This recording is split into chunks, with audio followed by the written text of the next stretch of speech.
Hello and welcome to In Service to Transformation with me, your host, Claire Darnell.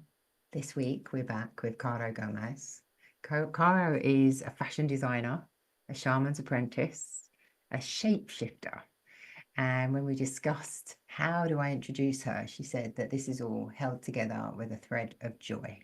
And I have no doubt that that's what we're going to experience throughout this podcast, as well as learning a lot more about Caro's background and yeah, what drives her to be the medicine that she is in the world. So let me introduce her. Hi, good to see you, Caro. Thank you so much for joining us. Thanks so much for having me, Claire. It's so nice to start this season with a conversation like this one. I know it's going to get juicy. Yeah, absolutely. Yeah, I just love, when I've been following you and watching you, your journey online, I've just really always felt your authenticity, and I have no doubt that you'll be bringing that to the mix. So yeah, it's really exciting for me to learn a bit more about you today. Yeah, for sure. So I always kind of start at this point of this podcast about transformation. So for me, I'm always interested to know, okay, well, like I've obviously observed transformation within you, and you're somebody who facilitates the transformation of others. So in your own journey, was there ever a point at which you thought, I need to change, or something here isn't quite, what's your story? When did that occur for you? Yeah, I have to say your questions have left me with like such a kind of curious mind to kind of go like, oh yeah, this is really where we get to go here. And the origin story, I guess, so to speak. Mm, Um, for me, it's always been about following my curiosities. And at the time when I started to realize that this was something really important for me, probably but around the time I left El Salvador, because I am originally from El Salvador, mm, born and raised, and left when I was 17 because I wanted to discover what else was out there in the world, really, mm, after finishing school. And that was my first curiosity. That was kind of like my first sort of seed that I was like, let me explore this, let me water this and see what happens. No. And, um, I was a teenager. So I think there was a little bit of also leaving home and just being independent a little bit because of course I was still dependent on my parents, but it was real desire to discover. And I'd never been to Europe at that point. I'd never crossed the ocean at that point. And so it was very clear for me at that time that that's what I had to do. I had to cross the ocean. mm, And we did. And I came to Italy first. I was in Italy for a while because I wanted to study fashion design. And I thought, well, if I'm going to go anywhere, it will be there. I didn't speak the language, but I quickly immersed myself in the culture and learned it. I loved being in Florence. I was in Florence for a while, and it was amazing. I got to cook myself. I got to look after myself, and got to discover so many things that I'd only ever read in history books. Um, and so it was just a weird kind of like, oh, this is real. This is not just in the books yeah. sort of thing. And then I moved to Milan wanting to study fashion design. And I lived there for a while and I hated it. I just couldn't, there was something in me that just didn't belong in that city. And I think that it was a very clear cut, we're the Italians and you guys are everyone else kind of thing. That it was a very clear definition of that in that particular city. And I had to get out of there. I was like, I need to leave. And again, that just sort of catapulted another kind of change. And I was a little bit like, I don't know what to do. Maybe fashion is not what I want to do, but it was still what I wanted to do. Mm, I went to the US for a while. I had some immigration problems with the US. So I still right. haven't been back. It's been 20 years and I haven't been back to the US. Mm, And you know, it's Their loss, not yours, I Cara. know, right? It's a story for another Yeah. maybe time, but it was exactly what needed to happen. Like I overstayed one day from my visa and it was like a whole thing. I was 19. I was totally like, I don't know what I'm doing here, but they sent me back to El Salvador and then I was like, oh my God, like what do I do now? Like, the whole country is blocked to me now. And my brother Mm. lived there at the time. He still does. I couldn't go back. And so I was like, well, I speak English already, which apparently that was a thing in immigration for the immigration officers in the US was like, how come you speak English? And I was like, I learned it in school. It was just like not something that they'd ever seen, right? From someone from Wow. El Salvador is generally an immigrant that comes across illegally and all that stuff. So they just kind of assumed everyone is from that, like that's the same boat kind of thing. Mm. And it was just really interesting, almost like a first look Yes. at how you can be judged by a passport. Yeah, that projection of that colonial mindset. Yeah, it's like you've got that passport, therefore you're the same as everyone else that Yeah. tries to do this thing or that thing. And anyway, so I went back and then I was like, okay, so what do I do now? Like I still wanted to do fashion. I still wanted to be in Europe for some reason. Like there was this deep calling, like you need to go back. And I was like, okay, well, I'll go to the UK. I speak English. Mm. And I had studied in a British school in El Salvador. So I had this connection already, which was a strange one. Yeah. Um, but I was like, okay, so off we go. And so I've been here for 20 years now, and the rest is history, as they say, Yeah. Yeah. And it was really coming to the UK that allowed me to reconnect back to that deeper transformational journey that Mm. started probably when I moved here in 2004. Yeah. Wow. When you say it like that, because you said I've been in the UK for 20 years, and that felt in my mind, I thought, oh, back in the 80s. And then you realize actually, no, it was in 2004. This is Yeah, when you're getting old. Wow. yeah, yeah, yeah. 20 years ago used to be a long time ago, and now it's just in this millennia. It's very strange as a concept. So, I mean, a few things that I'd love to reflect on, if I may. Please.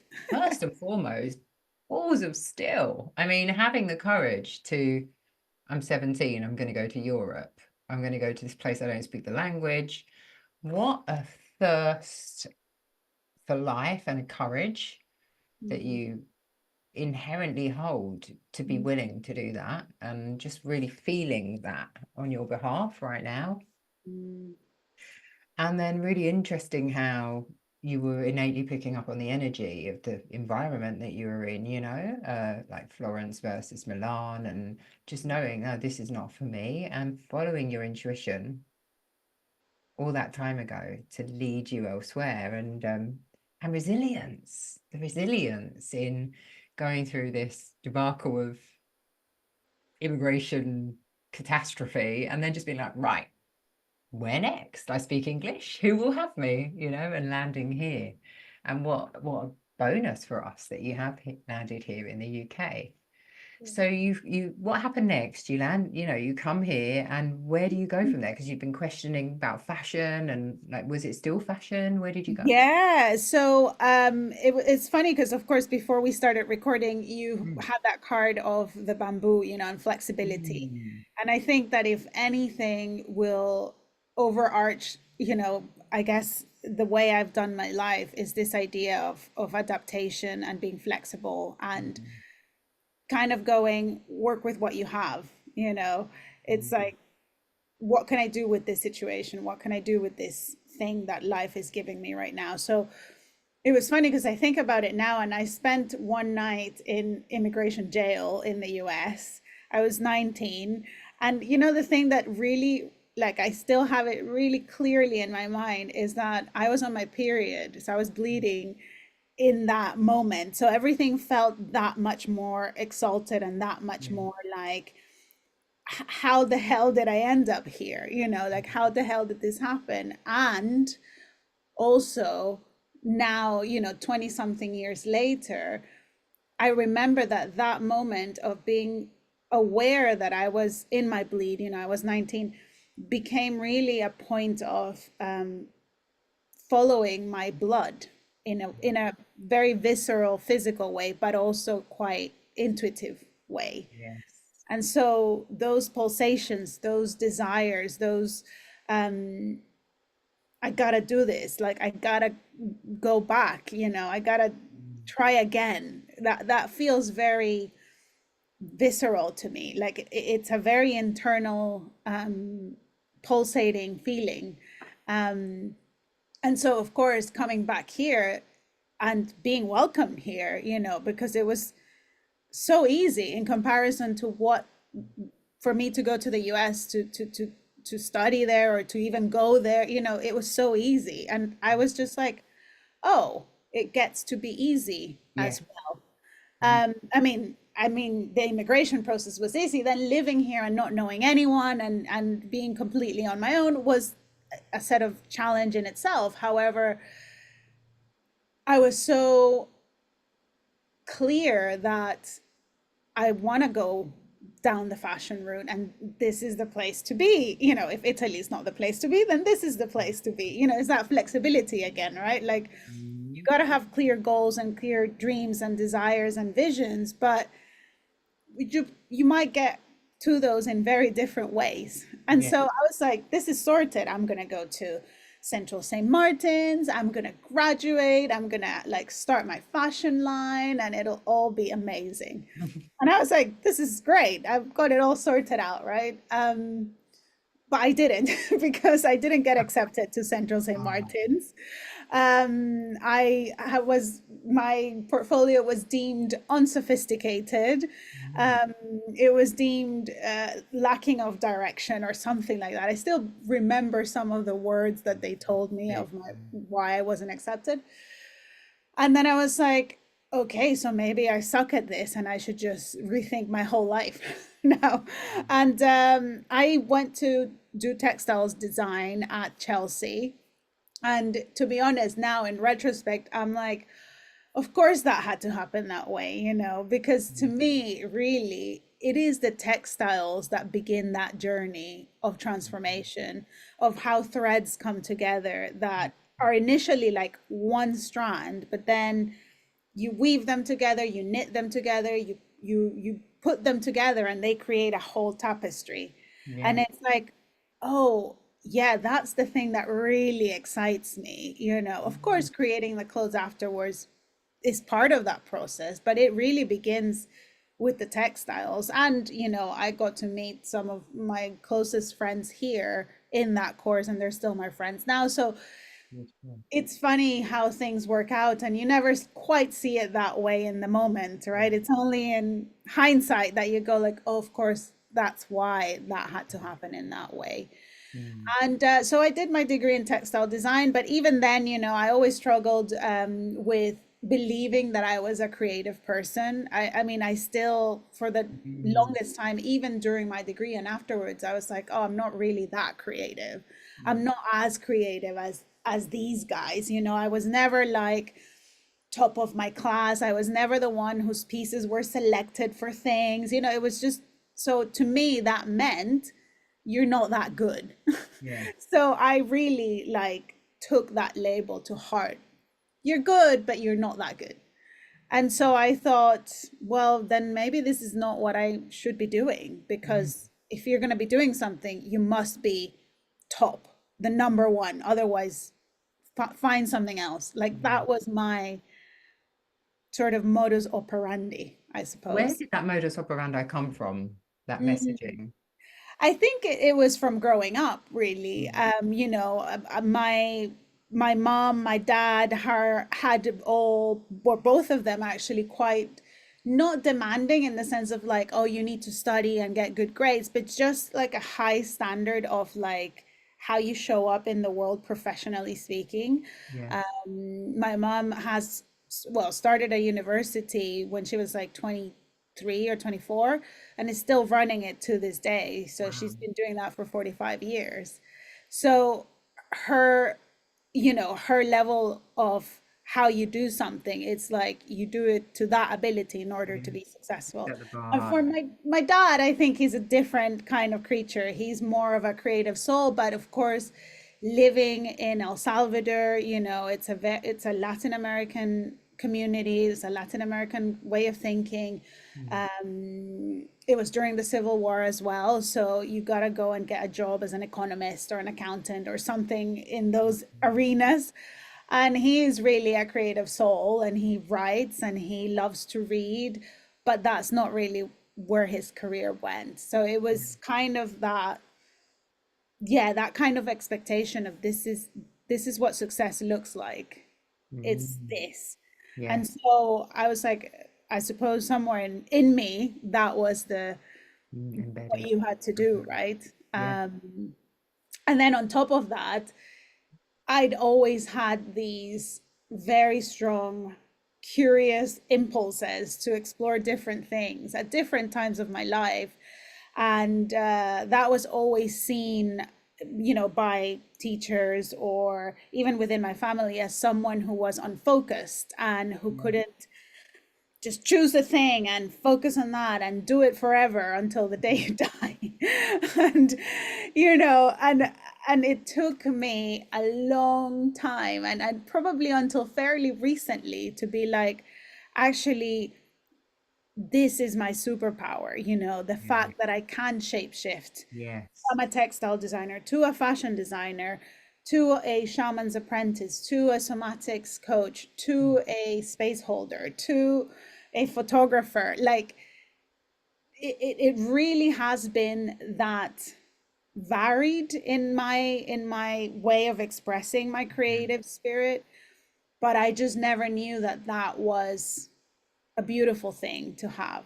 I just always thought that was an impediment, that that Mm. was a negative thing, that that was something I needed to change, that I had to come up with strategies to focus and just do one thing and one thing only. And unraveling all of that ball has been probably the biggest transformational journey for me Yeah. has occurred over the past 20 years since moving to the UK. Like a deconditioning process, and then it's almost like we have to forget who we have been programmed to be and then find who we're supposed to be, right? These journeys of transformation, in my mind, they all have this common thread. um yeah, and I really identify with what you're sharing about that. There's a quote, and I wish I could remember it succinctly, but it's, the jack of all trades, master of none. Yes. Um, and it's actually it's a Shakespearean phrase, jack of all trades, master of none, is actually better than None. it is Yeah. effectively that. It's effectively saying it's better than being master of one. I think Yeah. that's the saying. Yeah. And that for me sort of absolutely that phrase, which I'd always thought, oh, I'm just like, I fly by the seat of my pants.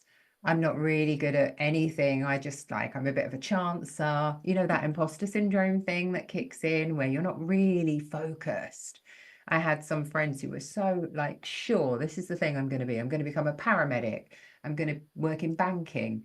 It was never like that for me. It was like, I'm going to try this now. Oh, I really like this. This is fun. No, I'm going to go over here and do this now. And, that is part of our magic. That's our superpower. We invite others into doing the same. Yeah. Wonderful. Thank you so much for sharing that. So you've graduated with your textiles qualification.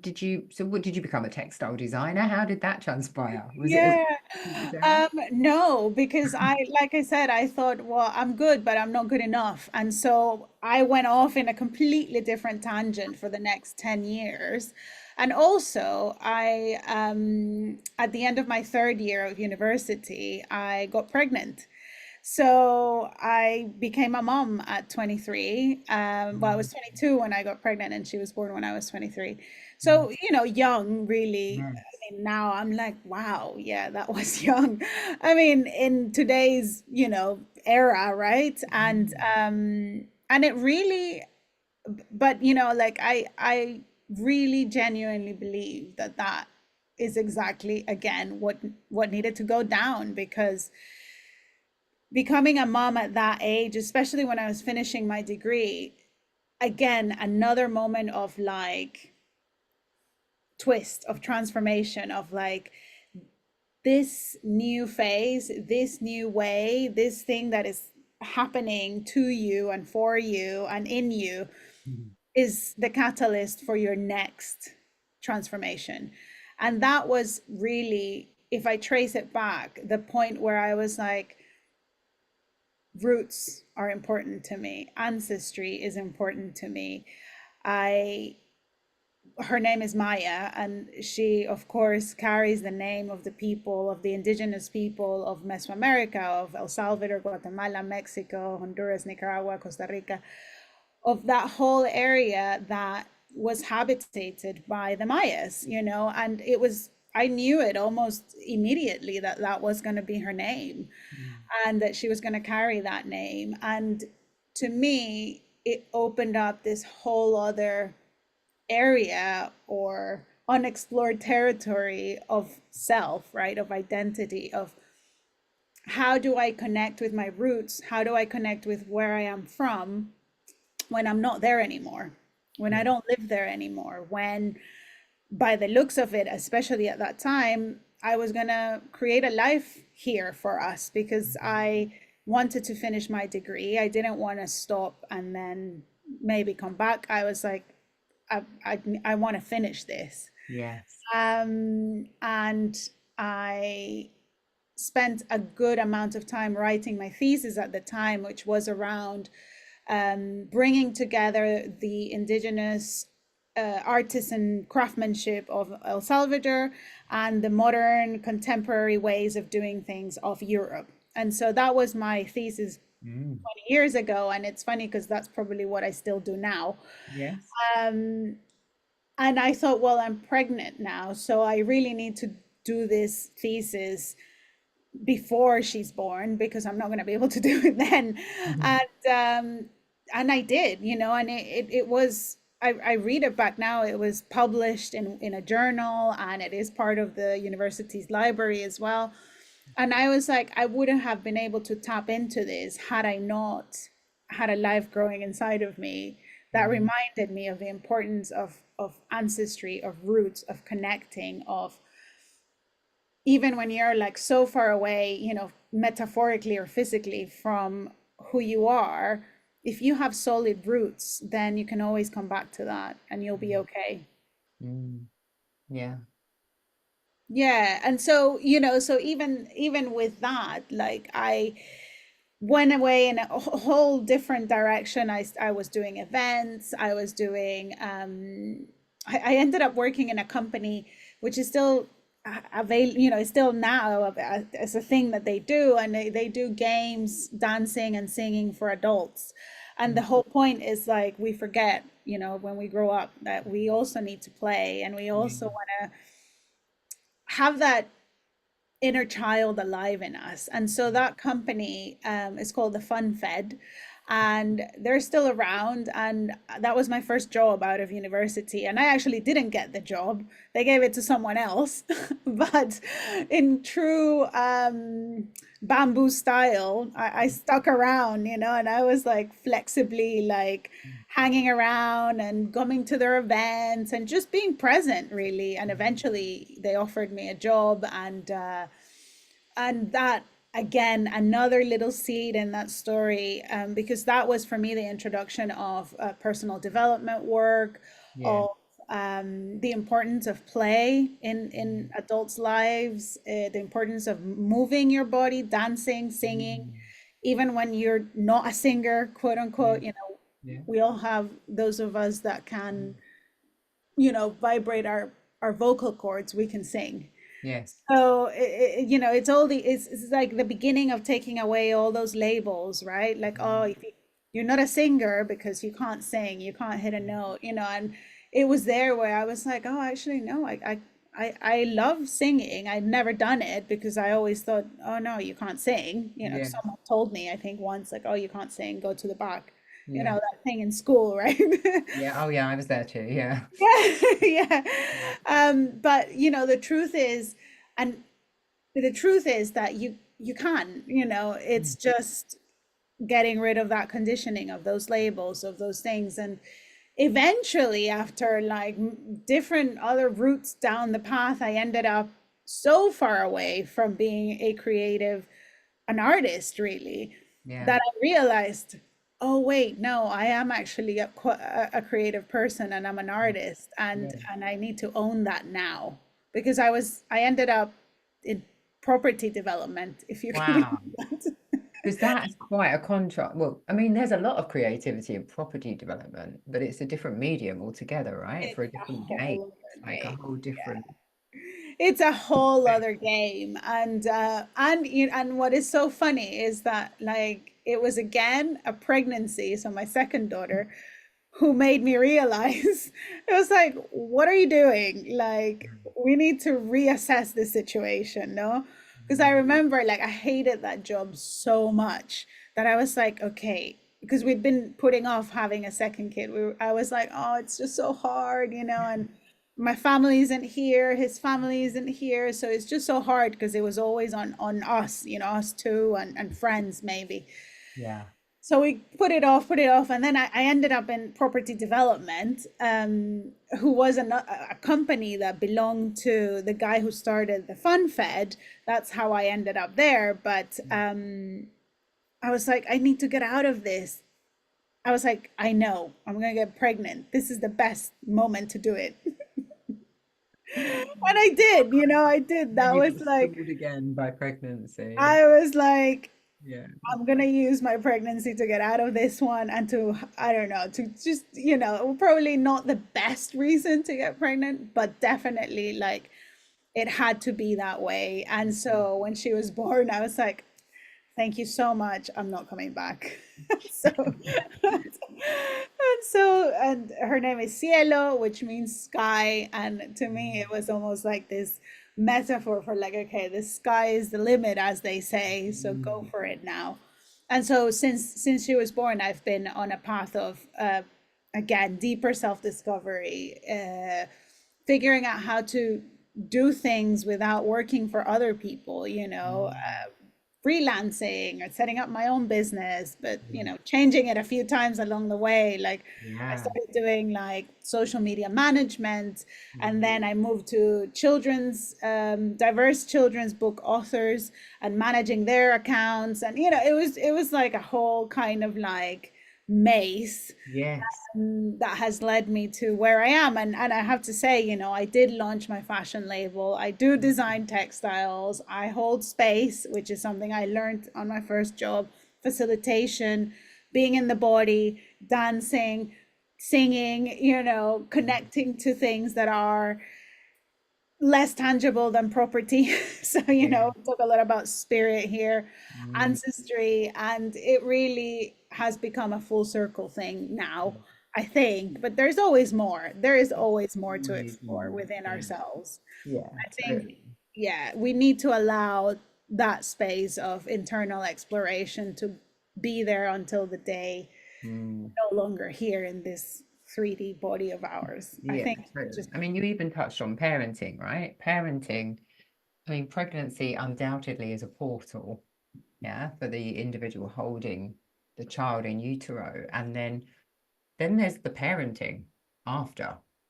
I mean, that's an ongoing schooling for me, right? oh So you yeah, have two daughters, right? yes, I yeah. have a stepdaughter who's not living with me, but I have a 17-year-old daughter now, and she's been one of my greatest teachers, you know? She continues to amaze me daily with her wisdom and her inherent knowing of herself. And I just think, how did you end up like this? And then I remember it's all of the work and the effort and the collaboration. Really, when we have children, we're collaborating with another soul, right? Absolutely. What's your journey of parenting been like? Can And we all know?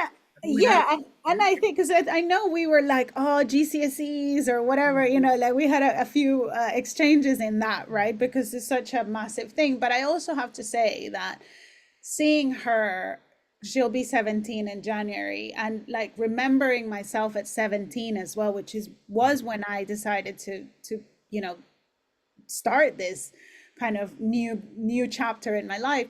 I think like we underestimate how much wisdom and internal knowledge teenagers have already, especially in that latter phase, like Yeah. 15, 16, 17. Because I was pretty like thinking back at those times, I did my first fashion collection when I was 15 with my friends in school, and I knew that that was something important to me at that Yeah. time. It's just no one ever believed that I could do it or that that was a thing, because we didn't have you couldn't study fashion design in El Salvador. It wasn't a thing. You could maybe do graphic design, but that was it. Like there wasn't even a museum of art. It's Mm, like such a completely different society, and mm, what the society values is definitely not creative expression and not yeah. creative endeavors. And yet at 17, it was so clear for me. And I noticed with her as well, there are some things that I'm just like, I hope that you remember that, because you know already a lot. And Yeah. then somewhere along the line, we kind of get muddled up with other stuff. But Mhm. the core, I think, and talking about parenting, is there, like it's always there, like you always know, right? It's just then we put on the slabs and we listen to the other people that say this about whatever it is that you're doing or saying or whatever. But with the parenting journey, it's also helped me to remember that part of myself, that 17-year-old, Yeah. that 8-year-old. My little one is 8, so that 8 years, so it's like a really beautiful mirror, Mm, right, of who you were at that time. And I get a little bit emotional when I think of say my 8-year-old, my mm, daughter, and then I remember me at 8, and yeah. how things may have felt super big at that time, but there was no one there to kind of hold me, Yeah. when something felt really big, even though it's not that big now as an adult, but at the For an time, 8-year-old, everything's big, right? Literally from their perspective. from the perspective, yeah, Yeah, absolutely. yeah, yeah. And because it was a different time, for parenting, I think now as parents, we're much more self-aware. We're much more aware of the psychology of our kids or what's going on with them. I mean, there's so much more information. And I think when we were growing up, that wasn't a thing. It's just kind of Mm. like you're left to your own devices and see how you do, kind of thing. You don't have Yeah. Being parented by individuals who are also not aware of their own trauma, not moving through their own patterns of exactly. behaviors, and we're being subjected to the symptoms, right? Exactly, exactly. And this is where, for me, that connection to my grandmother, who I never met actually, but for some reason I always felt her presence. I always knew she was there. And I spent a lot of time on my own at home in El Salvador because my parents were working. And so I would get back from school and it would just be me at home.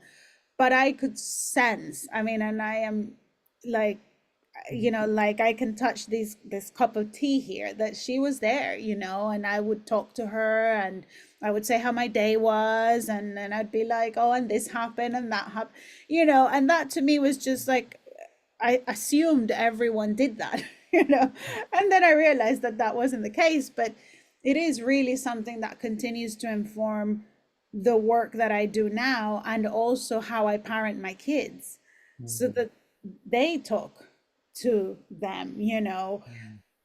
My eldest had an incredible experience. She Mm, she does judo, and she was doing a competition, and in one of those competitions, like you can't strangle each other, but you're meant to stop the fight when that happens, except she left it a little bit too long and lost consciousness on the mat. I was there watching. I can't tell you like how. I can Any imagine. parents listening, you will know how that feels, right?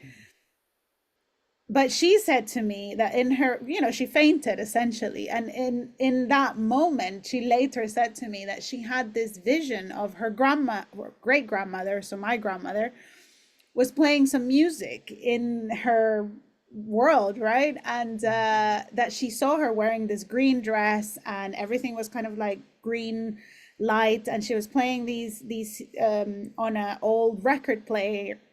I was gonna say CDs, but no, it wasn't CDs. It was like records, and that really calmed her down. And then as she got back into her consciousness, she was like, okay, she said it's time to go back now, and that she came back to consciousness. I mean, I was like, oh my God, this is insane, you know? Love that. I love that. It's giving me goosebumps. It's I just, know. I have so many goosebumps. I know.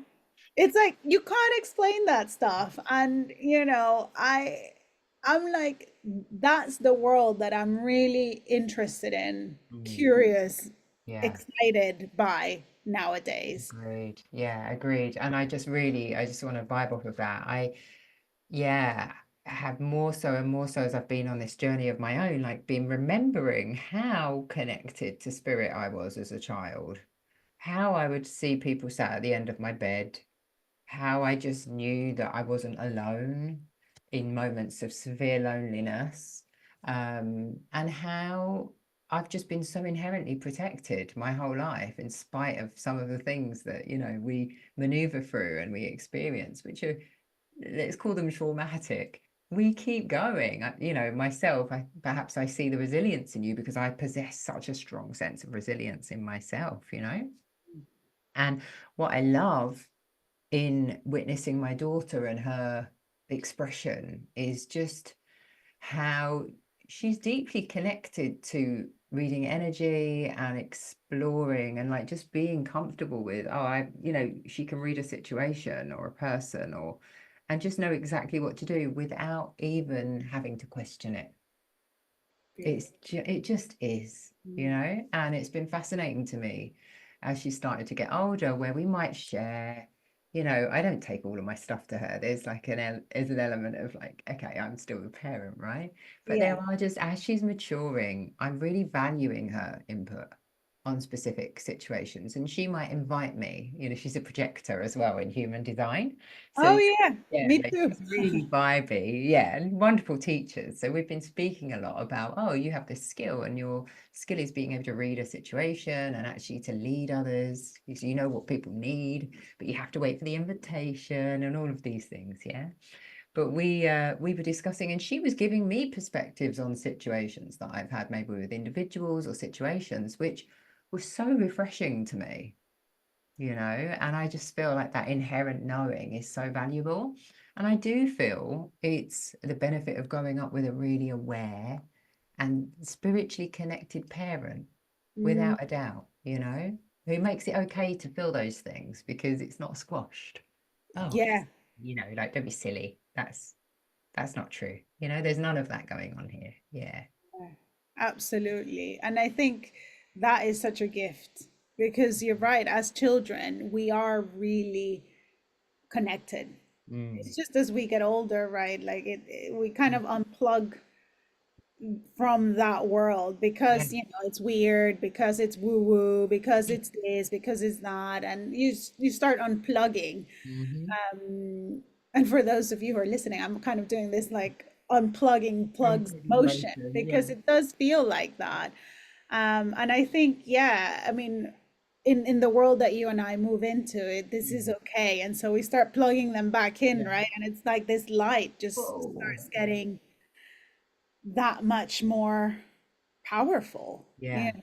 and I think our kids can sense that, can see that, Mm. and do as I, not do as I say, do as I do. Yeah. you know Absolutely. And I want to talk about these things that you've been plugging into. Yeah, I want to talk about and this journey with your ancestry and your roots. And you spoke about it starting such a long time ago, but we keep plugging in, right? And we keep exploring. And so what are the methods or the modalities or the ways that you've started to plug back in? Plug back in. Yeah. So as I said, I think it was my first sort of foray into that world was really as a teenager. We were given this homework, I guess, where we had to do a family tree back when I was like 15 or something. And I remember that this was the best thing I could have ever been doing in my entire school life. It's like if I had to look at one thing of what's I learned from school, that was probably my biggest lesson. Yeah, the way that I immersed myself in finding out where I came from was really quite special because I spoke to, at the time, all my grandparents, bar my grandma, were alive. So I was able to speak to them. And they were very, sound people, especially my grandfather on my dad's side. He was an incredible storyteller. And so he remembered everything, every name, every street, and everything he remembered. And so, and my grandma, so his wife, had kept so many photos and documents and things. So I was a researcher of where I come from, kind of thing. And I created this incredible book that I carry with me to this day. It's like one of my precious possessions. And they have photos up until my great great grandmother, who I found out in that time that she was the healer of the village in the middle of nowhere in a very tiny place called Chinameca, or outside of that, actually, in El Salvador. And I didn't, like I knew that there was something in me that felt that kind of curanderismo, that healing kind of world, but I had no way of really knowing until I heard about her. Um, and that from that always stuck with me. And so coming back to moving to England and doing,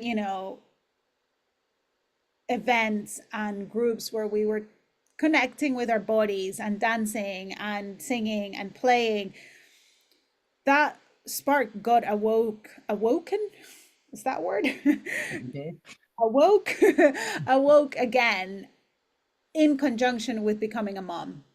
So Mm. it was like this whole alchemy thing that had been simmering since I was a teenager until I probably around 10 years later when, when my daughter was born.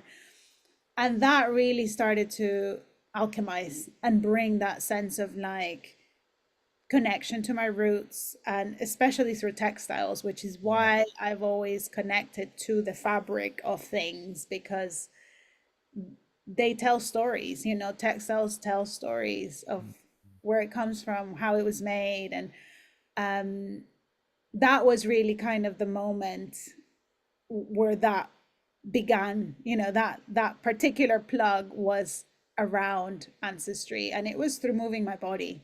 Mm. Nothing, no ayahuasca, no Mm. mushrooms, no, you know, clouds parting from the sky. It was simply about moving my body. Yes.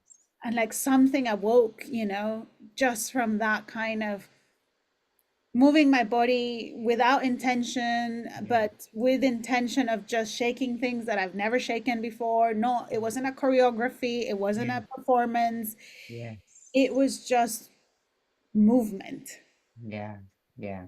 Yeah. Yeah. Not So I only would say movement, that it's was such one a of them. Yeah, powerful practice, right? To just let the body be free, because the body's intuition will lead you to where it needs to. So sometimes when we're feeling stagnant and stuck, if we just invite some shaking, and if you could see me, you'd see me, I'm literally shaking here, but ultimately the body will lead you to the place that needs to move. And sometimes it might just be that you need to shake your fingers and your hands or your booty, or but we can just allow the body to lead if we can surrender the control and just take a moment. It's so powerful.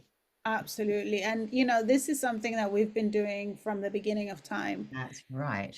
Rhythm, moving our bodies, movement, Mm. creating, Yeah. creating just with what we've got in front of us. And we have forgotten. And I think that the modality of moving your body, I mean, of course, now it has, frameworks and Mhm. names and trademark things and whatever. But the truth is, it's in us, it's like breathing.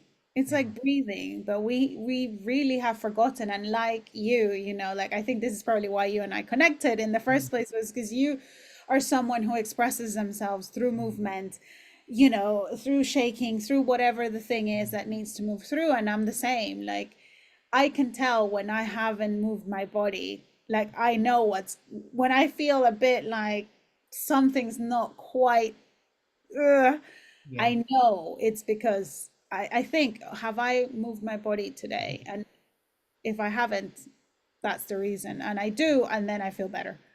Yeah. Yeah, I think it also expands our capacity to hold life.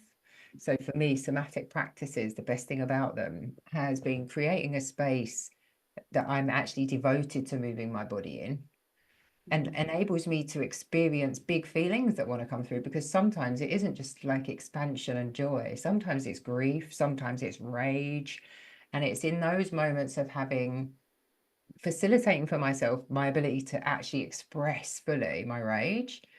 When I encounter a rageful situation inevitably in life, something that really activates me and makes me feel angry, I've built my capacity to hold myself in that state of being. And I do feel it's just such a beneficial practice to be with all states of ourselves, to be in that full spectrum of our humanity, and our expression is so beautiful. I Um, love that. Yeah, I love that you've created a practice for yourself around that, and that idea of building capacity, right? Because mm, we talk a lot about mindset and, you know, the things that we do with our mind. And I often think in my work and the way I speak about my work and the way I'm developing my work, it's like, what about our body set? yes, You know, our what's going on there? Because we're not only mind. that's right. In fact, it's probably the least of the things that Yeah. we are, you know. Um, and so my invitation really is for people to think about what's going on in their bodies. And I absolutely love what you said there about building capacity through movement. And it's free. It's 5 minutes of your day, you know, Yeah. and you get to do it to music that hopefully incites feelings in you, whatever those feelings are that you need to navigate and transmute. Like there is a song for everything, you know. It's Mm, like a medicine cabinet yes, um, on Spotify. So absolutely. Yeah, yeah, totally. yeah. Yeah, beautiful. And so I'm curious as well to talk a little, if you're open to it, about this shamanic apprenticeship that you're undertaking. Would you be willing to share? Oh, of course. Yes, it's my pleasure. So again, you know, this is one of those things that I've had this kind of, like, I knew the word shaman and I knew there was something in there that awakened something in me. I've read a lot about who they were or what is a shaman, and you know, it's really, I mean, the word itself, it's about changing stages, changing capacities of being in this world and that world and translating what's going on in between for, Mm, you know, for people, kind of thing. So it is a really, it's a shapeshifter really in many ways. And I'd never said it out loud, but it was something that I wanted to explore for myself. But then the same thing that happened with being creative, I was like, oh, no, no, that's not for me. That's reserved for some people, you know, that is for some people, like for chosen people, for, mm, I mean, and at one point, maybe like 4 years ago now, 5 years ago now, someone asked me that question, like, what is something that you want to say out loud, but you're not saying out loud? yeah, I wow, think it powerful. was a coach of mine at the time. And and I said it in like a really like low voice. I was like, shaman? You know, like I just didn't even want to say it because it felt so crazy, you know. So like what is that? Like what are you gonna do with, like, you know, it just felt so out there and so like that's not for you kind of thing. Mm, But of course the moment you say it out loud is like, oh, okay, I've said it now, shit. You know, and the funny thing is like no one cares, it's all in your mind, like it's all in yes. your body as well. And from that moment, I was like, well, it sounds like I've got another kernel of curiosity that I want to follow here. Mm. And and of course, the moment you decide something, things start happening around you that kind Yeah. of facilitate that in some Yeah. way or other. It's amazing like that. When it is an honest, integral, congruent desire, things do come to you Yes. when it's that, no? When it's like a clear desire, it's a clear energy. There's something about it that begins to facilitate this thing that you want to explore. And Mm. so, as I did before that with my creative expression, with textiles, with fashion, with adornment, really, because I come to see fashion now as adornment.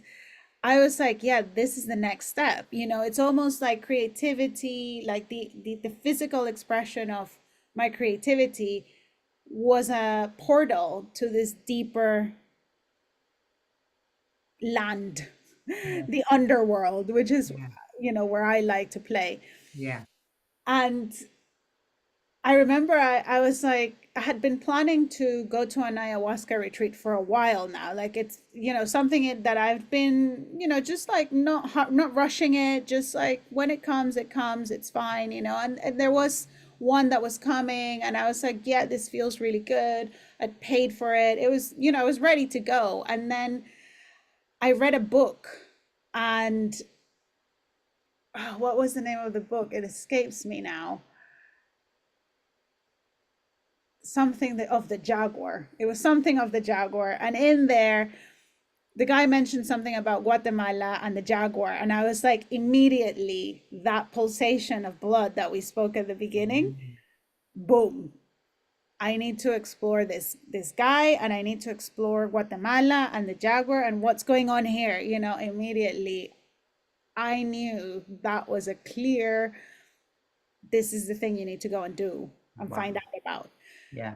And I did. And exactly on that same time that I had booked to go on the ayahuasca retreat, there was a journey and exploration, more like, to go to Guatemala, to go to Tikal, which is, one of the most beautiful archaeological sites.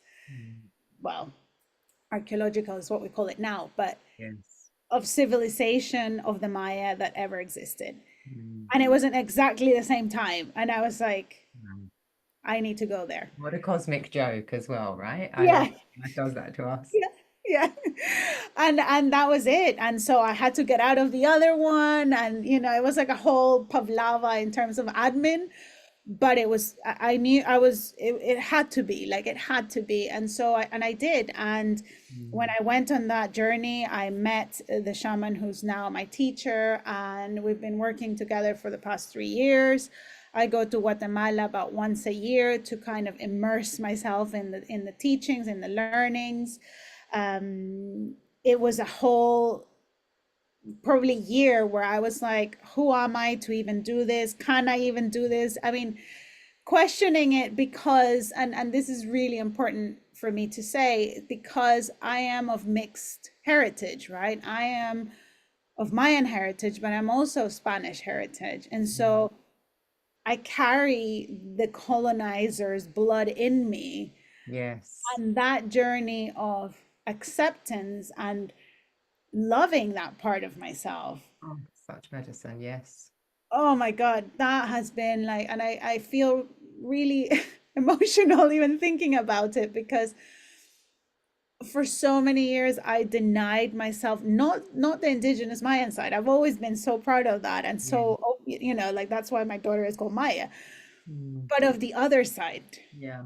so much shame, so much like, I don't want that. Like, I don't want that. And of course, going back to my ancestry project back in school, I found a photo, the only photo that exists, of my great grandfather, who was a Spanish priest who had come to El Salvador, and had an affair with my great grandmother. And my grandmother was born, the one that I always communicate with. Yes. for years, I never took out his photo. I always kept it hidden somewhere. You know, I never put him on the altar. I put everyone else, but not him. I Mm. just couldn't. Like, I just couldn't. There was just this thing I couldn't. And in my training, in my learnings, in my teachings, in sort of investigating with love, because I think that's what I was missing before. Before, it was like so much judgment about this Spanish side of myself. And then, you know, my teacher said to me one day, like, are your intentions pure? And Mm. I said, yes, this feels pure. Okay, so you're allowed to come into this world. It's okay. And I was like, okay. But you know, it was like I cried, like I cried, like I Yeah. cried like seas because I really didn't want to give myself permission to explore my indigenous side because I had this other side, Mm. you know, and all the pain and all the everything that happened there.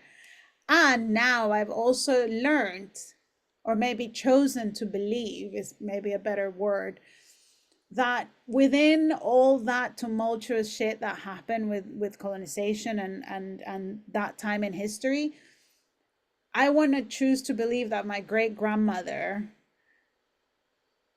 had a hot thing with the hot priest. Hell yeah. You know, and it was like her choice as well. And Yeah. it was like, yeah, I'm having a thing with the hot priest. Thank you Yeah. very much, you know, and I love it. And I feel like fucking alive for this. Yeah.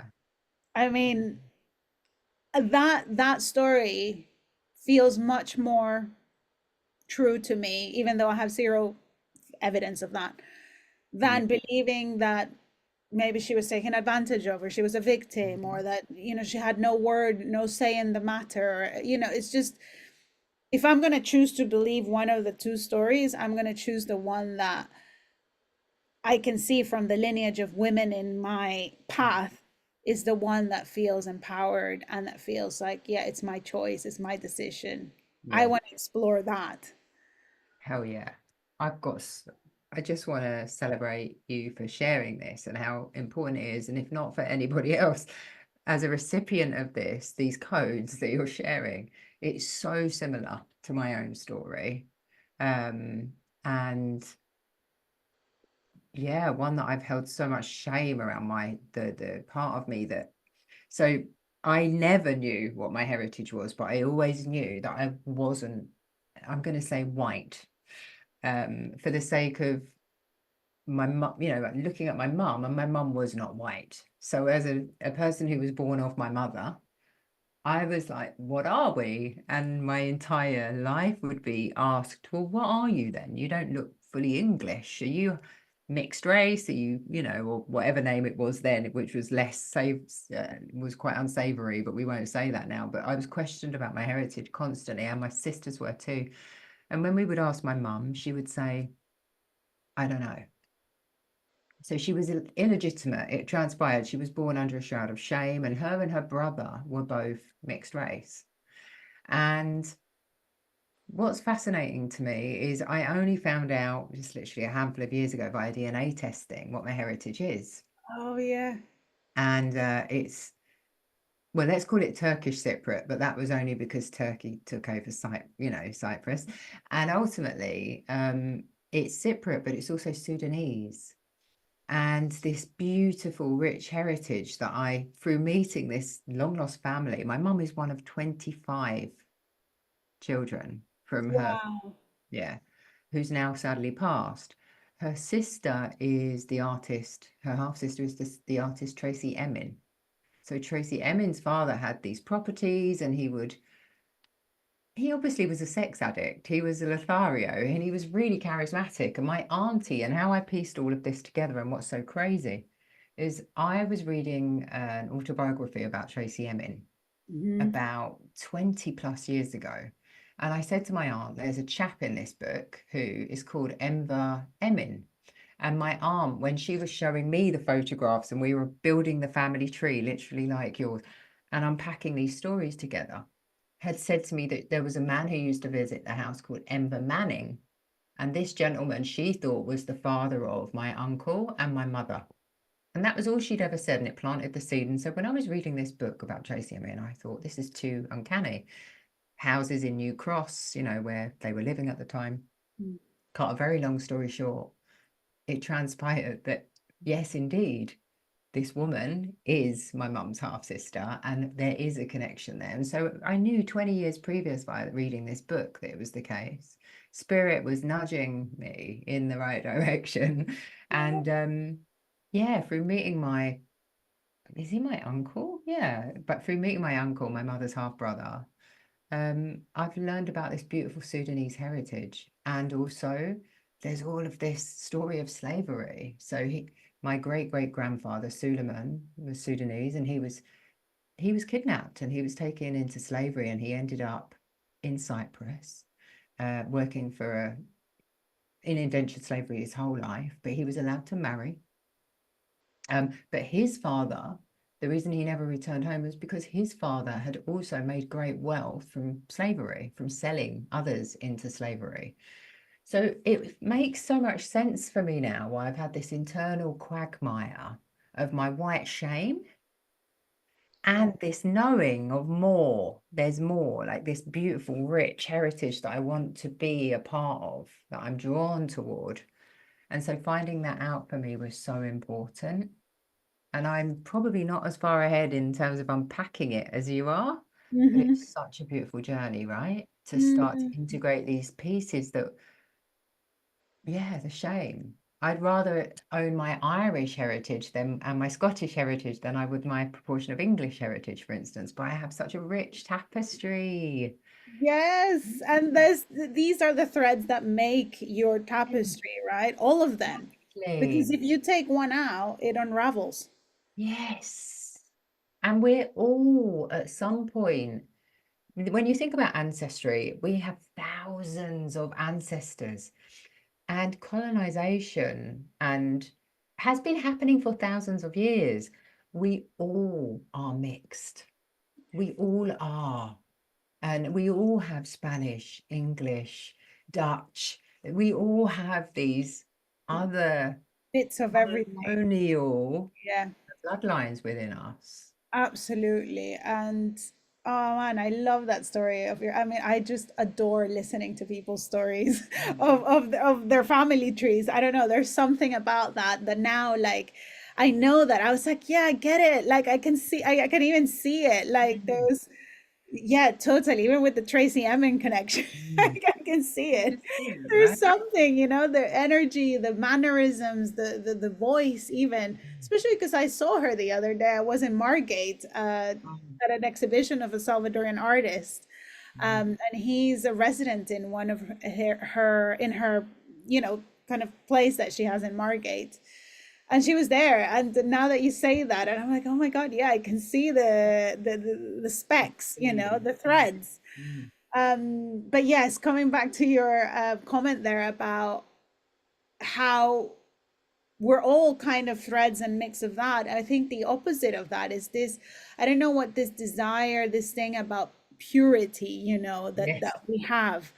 It's like, Yes. what is that? And I mean, and I question it as a almost like a 10-year-old, kind of going like, what is that thing that we desire, this thing of purity, because I mean, I struggled with that, like I'm not 100% Mayan indigenous, so am I allowed to learn these things, to hold this wisdom, to then share it with other people? Like, it stopped me for a year, probably, if not more, to own it, and to really proudly and loudly share it, because I was like, I'm not pure, quote Yes. unquote, as yeah, I'm considering people who are listening, like I'm not pure. Yes. And that's such a weird thing to want to be, like where like why? Yes. Um Yeah, precisely because, and I listened to this incredible podcast. It's called The Emerald, and he did a podcast on explorers and immigration and people who migrate, and how our history of the world, of civilization, has been about people moving. from places to places at first because they can't survive because it's too cold, and so they had to move somewhere else, and then they had to move somewhere else because something else happened, and I don't know, it's like this whole tapestry of the best way I can describe it is like a fabric, like a textile, all these threads, and each thread fucking has a message for us, Yeah. each thread has a point of existing in Yeah. our own fabrics. And so Mm. we I know it's hard, but there is a almost like a asking of spirit to kind of go, can you love them all? Mm. And not just pick Absolutely. and choose the ones that feel better for you. Yeah, such an important part of shadow work is embracing these pieces of ourselves that we want to reject, that we want to suppress, that we want to hide from, that we're disgusted by, these Yeah. pieces of ourselves, characteristics, traits, and parts of our history. Absolutely. And I was Mm. just thinking about your tapestry analogy, which is so rich. And ultimately, if you take all the threads and all the colors and all of the differentials out of a piece of tapestry, it's just a cloth. Yeah. Who wants to be just a piece of cloth? I know, right? It says the one with all the rings in her hands and the kimono and the My earrings. hand altars. Yeah. Yes, it's our bodies are altars. Please adorn them as desired, right? Like, and that's it. Like, and that is life as well, which is why I'm so passionate about like us exploring these seeds of curiosity, not so much of passion, because I think passion has a very it's alive and then it kind of not, but the curiosity piece, I think curiosity is always there. It's Mm. like innate in us humans to be curious. Yeah. And so the invitation is, for you to explore those curious callings, when it feels like, oh my God, this name in the book. I mean, that is, and it sticks with you, right? And it doesn't go. It's so, I love it because it's almost like it's a mechanism of like, if it sticks after a few days and it's still there, like, you got to go and explore this, my love. Yeah, I love that. Wow. I'm looking at the time and I'm just thinking, can we just talk for another 3 hours? But also I'm aware that, yeah, I guess it would be an important time. We've journeyed through a lot of the pieces. I think about, your shamanic journeying, and I'm guessing that's going to be a lifelong journey for you, right? You're going to keep exploring. And you spoke about your fashion design, and I know you pull all of these threads together in the offerings that you bring to others. I'd really love to share with the listeners what it is, what's this medicine that you're bringing into the world in this shape-shifty way that you do. Yeah. Well, I mean, I think that's it. It's medicine that comes in a shape-shifty way. And if you are someone who has that ability to shape-shift, to be good at a lot of things, actually, and have a range, because I think range is really important. And I'm reading this book called Range. Wow. And it really says, like exploration, curiosity leads to better ways of doing things, more creative ways of doing things. Specialism has been something that people have drilled into us because of the Industrial Revolution, and that's what it needed at the time. But we're no longer in that space, and yet we continue to act like we are.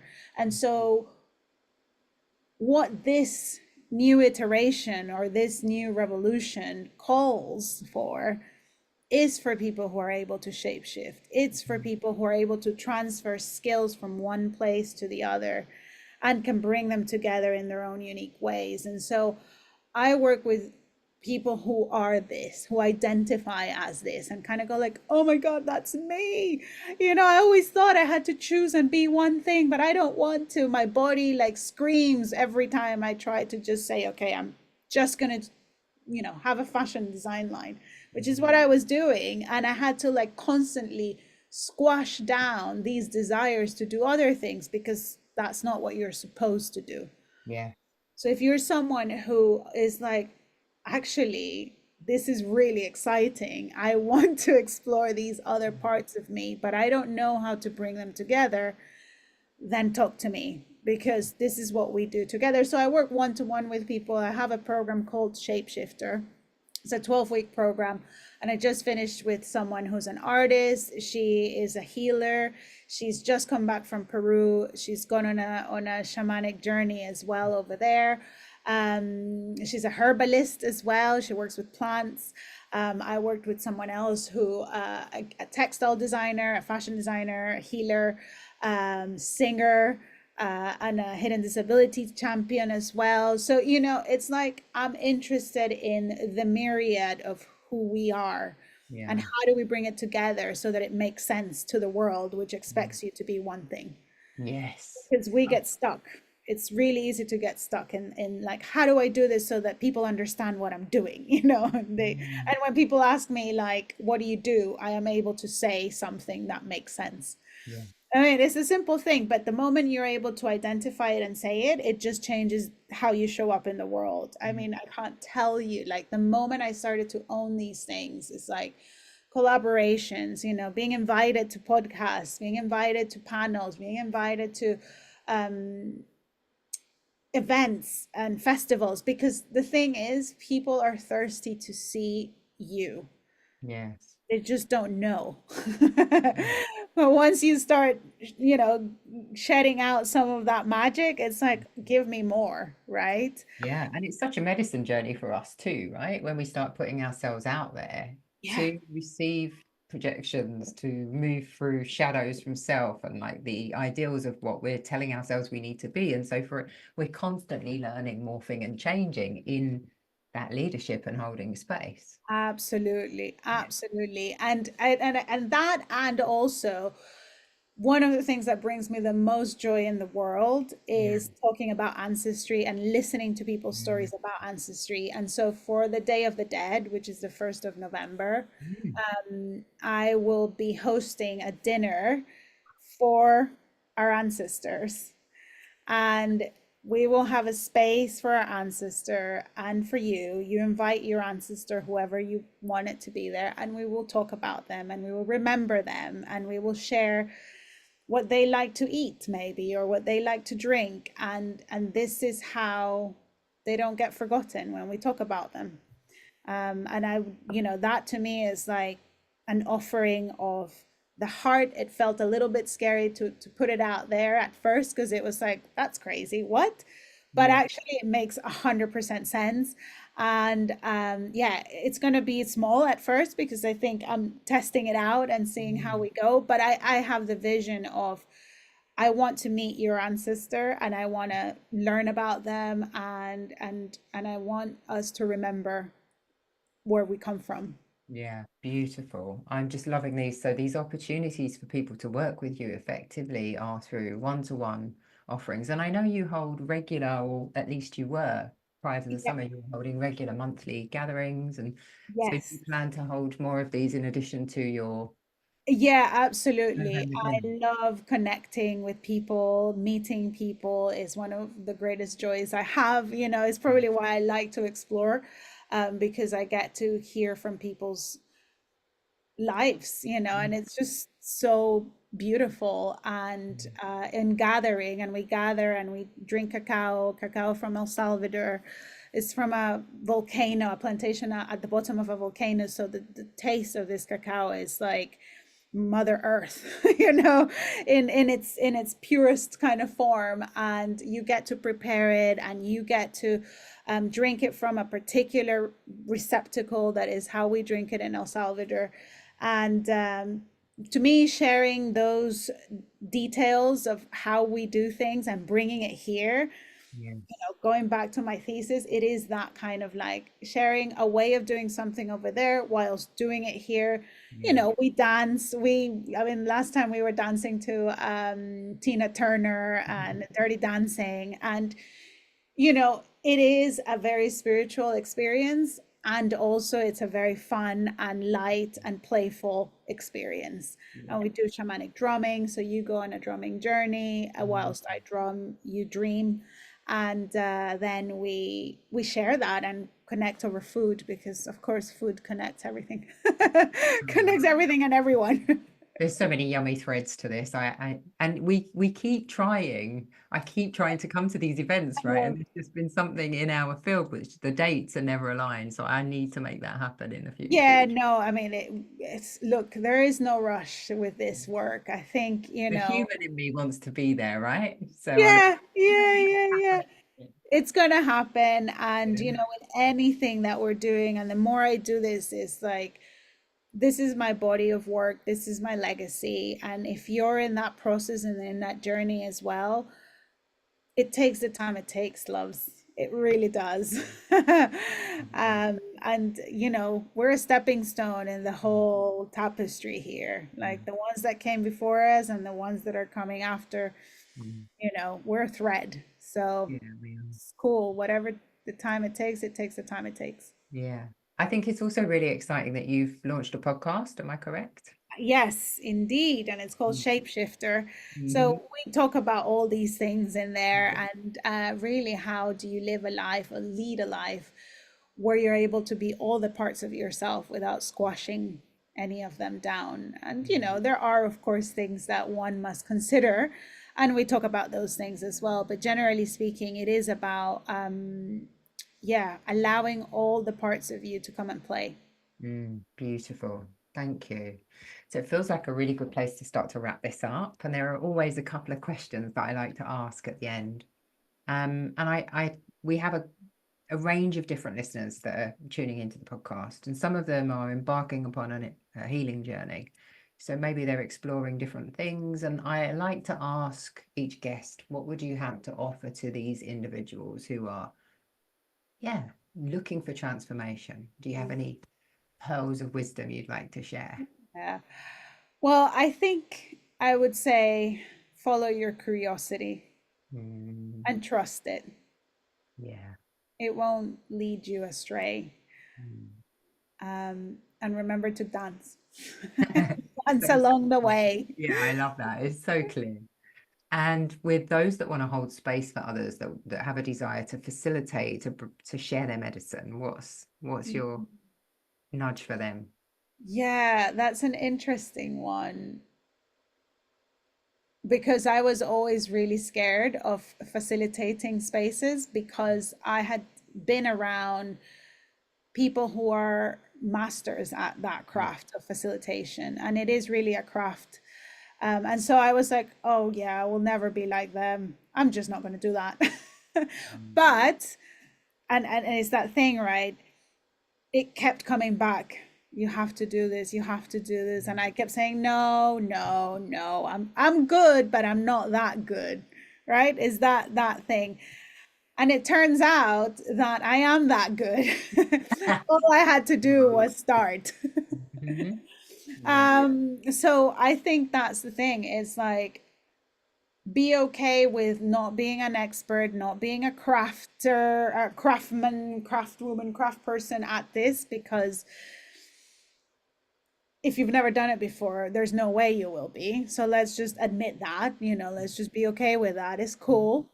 And know that if you have that desire in you, you're probably good enough to hold a space already. Yeah. And that Beautiful. no one there that comes to your spaces will be there to judge anything. Yeah. They're there because they love what you do, they love what you offer, your energy, Yeah. whatever the reason. And even if it's one person, you start with one person, Yeah. and then two, and then three, and so on and so forth. Absolutely. And I just feel that's so important because those individuals who are masters of their craft, their medicine might not actually resonate with the individual that needs yours, right? So, Also, yeah, really good point. Yeah. thank you so, so much. It's been such a pleasure. I've just been in it with you and I'm just Oh, every minute. Thank you.